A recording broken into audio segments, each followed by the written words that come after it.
এলো রমজানেরই চাঁদ, এবার দুনিয়াদারি ভোর এলো। আসসালামু আলাইকুম রহমতুল্লাহি ওয়া বারাকাতুহু। বিসমিল্লাহির রহমানির রহিম। নাহমাদুহু ওয়া নুসাল্লি ওয়া নুসাল্লিমু আলা হাবিবিহিল কারীম, আম্মা বাদ। দূরের এবং কাছের, দেশের এবং প্রবাসের সুধী দর্শক, আমন্ত্রণ জানাচ্ছি আপনাদের অত্যন্ত প্রিয় অনুষ্ঠান মাহে রমজানুস সাহরিতে। আশা করি সকলে ভালো আছেন, সুস্থ আছেন। সুধী দর্শক, আজকে আমাদের আলোচ্য বিষয় এতেকাফ। এই এতেকাফ কী ও কেন এবং তার ফজিলত কী, মর্যাদা কী, এই বিষয়ে আলোচনা অংশগ্রহণ করার জন্য আমাদের স্টুডিওতে আমন্ত্রিত হয়ে আপনাদের অত্যন্ত পরিচিত মুখ, ঢাকা নাসরিয়া কামিল মাদ্রাসার সাবেক সুযোগ্য অধ্যক্ষ আল্লামা কফিলউদ্দিন সরকার সালি আছেন আমাদের সাথে। আসসালামু আলাইকুম রহমতুল্লাহ। ওয়ালাইকুম রাহমাতুল্লাহ। এতেকাফ কেন, এতেকাফের প্রকারভেদ এবং এতেকাফ কাকে বলে, কিভাবে এতেকাফ সম্পন্ন করবে এবং যারা এতেকাফ করবেন তাদের কি কি আচরণ বা কি করবেন, কিভাবে করবেন, এই সামগ্রিক বিষয়ে আলোচনা শুনবো আপনার কাছে। এতেকাফ শব্দের অর্থ হচ্ছে যে ব্যক্তি নিজেকে বিরত রাখে। আল মুতাকিফু ওয়া হুয়া ইয়াতাকিফু আনিজ যুনুব। মাশাআল্লাহ। একজন এতেকাফকারী ব্যক্তির মূল কাজ হলো সে গুনাহ থেকে নিজেকে রক্ষা করবে। অতএব গুনাহ থেকে রক্ষা করার এই বিষয়টি, এটা কিন্তু আমাদের প্রিয় নবী সাল্লাল্লাহু আলাইহি ওয়াসাল্লামের পূর্বেও তার শ্রদ্ধেয় দাদা তিনিও কিন্তু কাবা ঘরে এতেকাফ করতেন এবং হযরত নবী ইব্রাহিম আলাইহিস সালামের ওজিফার উপরে তিনি তার দ্বীনের উপরে আমল করতেন। তো কাজেই সেই দিক থেকে এটি একটি প্রাচীন ইবাদত, এতে কোনো সন্দেহ নেই। তবে এটার পূর্ণতা লাভ করেছে আমাদের প্রিয় নবী সাল্লাল্লাহু আলাইহি সাল্লামের সময়কালে, যে দ্বিতীয় হিজরি সনে যখন পবিত্র রমজানুল মুবারক শাবান মাসে যখন ফরজ হয়, এরপর থেকেই কিন্তু এতেকাফের প্রচলন শুরু হয়েছে। শেষের দিন যেটা আছে, শেষের মানে আশরুল আওয়াখির রমজান, মিন রমাদান, রমজানুল মুবারকের শেষ দশকটাই হলো এমন একটা সময়, যে সময় নবী করিম সাল্লাল্লাহু আলাইহি ওয়াসাল্লাম তার গোটা জীবনভর তিনি কোনো অবস্থাতেই জীবনের কোনো একটি বছর আর এতেকাফকে তিনি ছাড়েননি। তো এতেকাফটি এমন একটি এতেকাফ, যে এতেকাফের প্রধান যে মূল উদ্দেশ্য নবী করিম সাল্লাল্লাহু আলাইহি ওয়াসাল্লামের, সেটা হলো যে কদরকে তালাশ করে নেওয়া।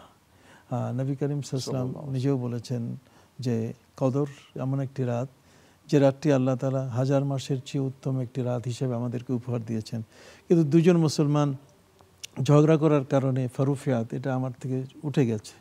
কাজী সাহাবা ইকরাম বললেন, হুজুর তাহলে আমরা পাবো কই? আমাদের 83 বছর 3 মাসের একটি নিরঙ্কুশ ইবাদতের সওয়াব একটি রাতে পাবো, সে রাতটাকে পাওয়ার জন্য আমরা কি করতে পারি? তো নবী করিম সাল্লাল্লাহু আলাইহি ওয়াসাল্লাম বলছেন, ফালতামিসুহা ফিল আশরিল আওয়াখির মিন 21 ওয়া 23 ওয়া 25 ওয়া 27। তার মানে বেজোর রাতগুলোতে তালাশ করো, রমজানের শেষ প্রহরে। নবী করিম সাল্লাল্লাহু আলাইহি ওয়াসাল্লাম একবার চেয়েছিলেন যে তিনি এই কদরটাকে প্রথম রমজান থেকে 15 রমজানের মধ্যে তালাশ করবেন, কিন্তু জিবরিল আমিন তিনি বলেছেন যে না, এটা শেষের দশকে আছে।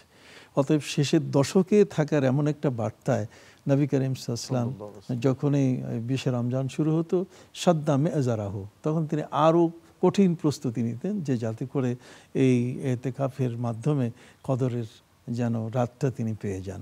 তাহলে আমরা দেখতে পাচ্ছি যে মাহে রমজানের যে অনুষঙ্গগুলো, তার মধ্যে যেমন সাহরি আছে, ইফতার আছে, তারাবি আছে, সেই অনুষঙ্গের মধ্যে সবচেয়ে বড় একটি অনুষঙ্গ হলো এতেকাফ। যারা ইতেকাফ করবে তাদের ব্যাপারে আমরা কি বলতে পারি? দেখুন, যারা এতেকাফ করবে, এতেকাফ করার ক্ষেত্রে এটা সুন্নতে মুআক্কাদা আলাল কিফায়া, এই অর্থে যে মহল্লায় মসজিদ আছে, লা ইতেকাফা ইল্লা ফি মসজিদিন, মসজিদ ছাড়া কিন্তু এতেকাফ হবে না। তবে মহিলা যারা, তাদের সম্পর্কিত নবী করিম সাল্লাল্লাহু আলাইহি ওয়াসাল্লাম বলছেন যে খায়রু মাসাজিদিন নিসা কাআরু বুয়ুতিহিন্না, মহিলাদের জন্য উত্তম মসজিদ হচ্ছে তাদের ঘরের কোণা। তো এই জন্য মহিলারা ঘরের কোণায় তারা এতেকাফ করবেন এই 10 দিন। আর ইসলামে যে এতেকাফের বিষয়টা, সেটা হলো এর মাত্রাটা কতটুকু, এটা একটু জানা দরকার। মাত্রাটা হলো, যদি কোনো এক ব্যক্তি 1 মিনিটের জন্য, 1 সেকেন্ডের জন্য এতেকাফ করে, তাও দুঃখজনক হলো যে এটা তুলে ফেলা হয়েছে। না হলে মদিনা মুনাওয়ারায় নবী করিম সাল্লাল্লাহু আলাইহি ওয়াসাল্লামের রওজা মোবারকায় যখন 1 নম্বর গেট বাবু সালাম দিয়ে প্রবেশ করা হতো, তখন কিন্তু যারা প্রবেশ করতেন সেখানে সাইনবোর্ড দেওয়া ছিল, নাওয়াইতু সুন্নাতাল এতেকাফ, তার মানে সুন্নতুল ইতিকাফ, তার মানে রোজা ছাড়াই কিন্তু নবী কারীম সাল্লাল্লাহু আলাইহি ওয়াসাল্লামের রওজা মুবারকের জিয়ারতের সময় ইতিকাফের নিয়ত করা। তার অর্থ হচ্ছে যে আমি যেই সময়টুকু মসজিদে থাকে ওটা ওই সময়টুকু ইতিকাফের নিয়ত ইতিকাফের নিয়ত করা। তো এটা একটি বড় ধরনের গুরুত্বপূর্ণ বিষয়। তো যারা ইতিকাফ করবেন তাদের ইতিকাফ বেশ কয়েক ধরনের হতে পারে। একটি ইতিকাফ হচ্ছে যে তিনি মানত করেছেন, মানতের ইতিকাফ তো তাকে পালন করতে হবে। মানত ইতিকাফ সম্পর্কে সেটা হচ্ছে তার সাথে রোজা প্রয়োজন আছে কিনা। হ্যাঁ, মানতের ইতিকাফের সাথে রোজা প্রয়োজন। আর বিশেষ করে রমজানুল মুবারকের শেষ দশকের যে ইতিকাফ, যারা ইতিকাফ করবেন তাদের যে বিষয়গুলো সেগুলো হচ্ছে যে তারা 21 তারিখে রোজা যেটা শুরু হবে 20 তারিখের পর, তো সেই তারিখ থেকেই তারা মসজিদে প্রবেশ করবেন এবং 20 তারিখ আসরের পরে তিনি প্রবেশ করবেন এবং শাওয়ালের চাঁদ না দেখার খবর পর্যন্ত তিনি মসজিদ থেকে বের হবেন না। এই সময়টুকুর মধ্যে তাদের করণীয় যে বিষয়টা সেটা হলো, বর্তমান সময়কালে তো মোবাইলের যুগ, অনেকেই মোবাইলে সব কিছু করতে চায়, কিন্তু ইতিকাফের বিষয়টা খুব সেন্সিটিভ একটা বিষয়। একজন ইতিকাফকারী ব্যক্তি মসজিদে ইতিকাফ করছেন, তিনি যদি প্রয়োজনের বাইরে মসজিদের বারান্দা, মসজিদের এরিয়ার তার যতটুকু চৌহদ্দি, মসজিদের তো একটা চৌহদ্দি আছে উত্তর দক্ষিণ পূর্ব পশ্চিম, এটার বাইরে যদি চলে যায় তাহলে কিন্তু তার ইতিকাফ নষ্ট হয়ে যাবে বিনা কারণে যদি যায়। ঠিক অনুরূপভাবে তিনি ইচ্ছে করলে কারো জানাজায় আপনজন মারা গেছে, তিনি মসজিদ থেকে বের হয়েছে, জানাজায় অংশগ্রহণ করতে পারবেন না। এতটাই সেন্সিটিভ একটা বিষয়।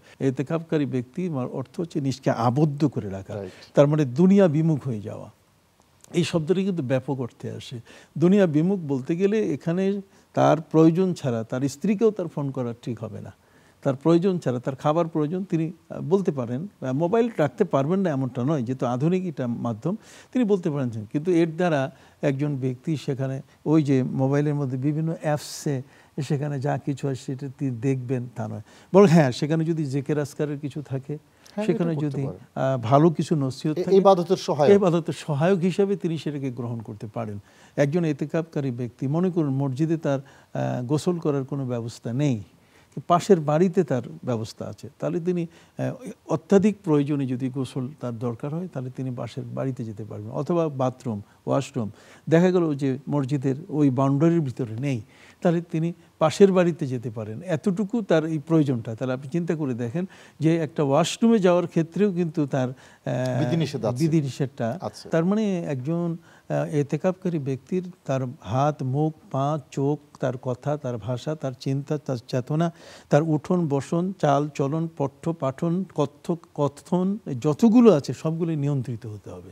তার মানে এগুলোর সাথে দুনিয়াবি কোনো টাচ বলতে গেলে স্বার্থের কথা, অপ্রয়োজনীয়, যেটা কখনোই কাঙ্ক্ষিত নয়, ঠিক অনাকাঙ্ক্ষিত এরকম কিছুই যদি করে তাহলে তার রোজা কিন্তু ইতিকাফ তার ভঙ্গ হয়ে যাবে। মানে শরীয়ত তো তার বাথরুমে বা ওয়াশরুমে ওযু গোসল করার জন্য বা টয়লেট সারার জন্য অনুমতি দিয়েছে, কিন্তু এটা তো একটা পরিমিত সময় আছে। হ্যাঁ, সেই পরিমিত সময়ের বাইরে কি সময় স্টে করার কোনো সুযোগ আছে? না। একজন ব্যক্তি গোসল করতে গেছে, পানি ঢালতেই আছে, যেখানে তার 5 মিনিটে গোসল হয় সেখানে 15 মিনিট লাগাচ্ছে, এতটুকু অনুমতি তার নাই। এটা তো ইসরাফ। এই যে মাসালাগুলো, এগুলো কিন্তু আমাদের অধিকাংশ মানুষই জানে না যে ইতিকাফে মসজিদ থেকে বের হওয়ার যেই নিয়ন্ত্রিত বিধিনিষেধ, এটা অনেকেই কিন্তু জানে না। এটা আপনি মহাসত্যই বলেছেন। আমাদের যারা ইতিকাফ করছেন, আমরা সাধারণত অনেক সময় এমন আছে যে ভাড়া করে মুসল্লি ইতিকাফে রাখে। তো ভাড়া করা মুসল্লি ইতিকাফে রাখলে তো পেটের ধান্দায় সেখানে গেছে, তাকে পয়সা দেওয়া হয় যে তাকে 10 দিনের মধ্যে তাকে হয়তো 10,000 টাকা দেওয়া হবে বা 5,000 টাকা দেওয়া হবে। বেচারা মনে করছে এটা আমার একটা আয়, বুঝতে পারেন। মহল্লাবাসী দায় মুক্তির জন্য তারা এই ধরনের করে থাকেন, কিন্তু উইলিংলি একজন রোজাদার ব্যক্তি প্রকৃতপক্ষে রোজার সিয়াম সাধনায় আত্মনিয়োগ করছেন, তার জন্য তো একান্ত প্রয়োজন অন্তত পক্ষে যে তাদের মধ্য থেকেই কেউ না কেউ তারা ইতিকাফ। আজকে আপনি দেখেন, অবাক হয়ে যাবেন যে রেজিস্ট্রেশন পাচ্ছে না সে মক্কা, মদিনা, হারামাইন শরীফাইনে ইতিকাফের জন্য। মানুষ এত বেশি পরিমাণে সেখানে যায় ইতিকাফ করছে। আপনাকে অনেক ধন্যবাদ। শুধু দর্শক, আসলে ইতিকাফ একটি গুরুত্বপূর্ণ ইবাদত, রাসূল করিম সাল্লাল্লাহু আলাইহি ওয়াসাল্লামের সুন্নাহর অন্তর্ভুক্ত এবং অত্যন্ত বরকতময়। টার্গেট হলো লাইলাতুল কদরের নিয়ামত পাওয়া। আমরা আমাদের মসজিদগুলোতে যতদূর সম্ভব ইতিকাফ করব, এবং এটা যে বয়স্ক হতে হবে তা না, এটা যুবকরাও করতে পারে এবং নারীদের জন্য ঘরে এতেকাফ করার বিধান ইসলামী শরীয়ত রেখেছে। আল্লাহ আমাদের সবাইকে বোঝার এবং আমল করার তৌফিক নসিব করেন। এই প্রত্যাশায় সকলের মঙ্গল কামনা করে আজকের পর্ব এখানেই শেষ করছি। আসসালামু আলাইকুম ওয়া রাহমাতুল্লাহি ওয়া বারাকাতুহু। তুমি তো শাহে মদিনা, তোমাকে সালাম বারে বারে।